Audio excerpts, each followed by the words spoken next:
So this question actually requires quite a lot of writing, and we're going to be using this formula that's at the, I think about page 2 of the formula book.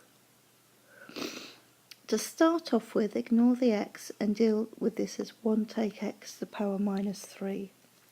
So I've got 1 take x to the power n.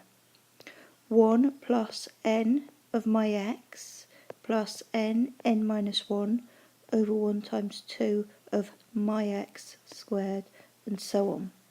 All I'm being asked, that's sufficient, because when I multiply through by x, I only have to go up to x cubed. Tidy this up, and I get that, times it by x, and I get the required answer.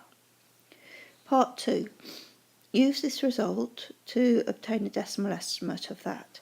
Now, this is actually a little bit fiddly. So what I did, I divided top and bottom by 1,000 and I got this.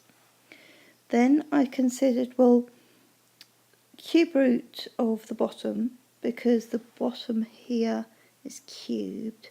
So 0.729 is the same as 0.9 cubed.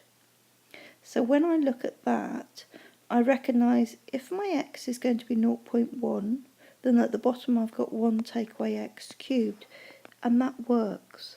So I substitute in x is 0.1, and I substitute it into what I've just found, and I get 0.136 to 3 sig figs. Part 3 I've done up here. It involves some very careful algebra manipulation. First of all, looking at the bracket, my bracket changes. It becomes 1 take away 1 over x. And just note I've got a minus sign here. So what I'm going to do, I start off with my expression. I'm going to pull out an x, so that I get 1 over x take 1. That still equals 1 take away x. It's in double brackets because it's all cubed. Now separate those brackets, so that's x cubed and this bracket cubed. The x, I've got an x at the top, and x cubed cancels to 1 over x squared. If I multiply top and bottom by minus 1, I get minus 1, and then this bracket is flipped. And that equals what I wanted to show. Hence find the first 3 terms. I'm going to use this formula again. So expanding just that part, 1 plus n x, my x is negative 1 over x, plus n minus 1 over 1 times 2 of my x squared, and so on.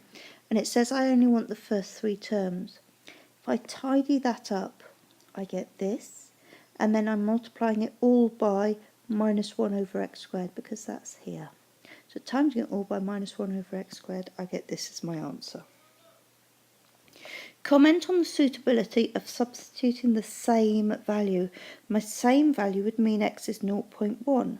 Now I know that my x has to be between 1 and minus 1. So my x in this expansion was 1 over x, so I need 1 over x to be between 1 and minus 1. And if I use x is 0.1, then 1 over x is 10, which is outside the required values.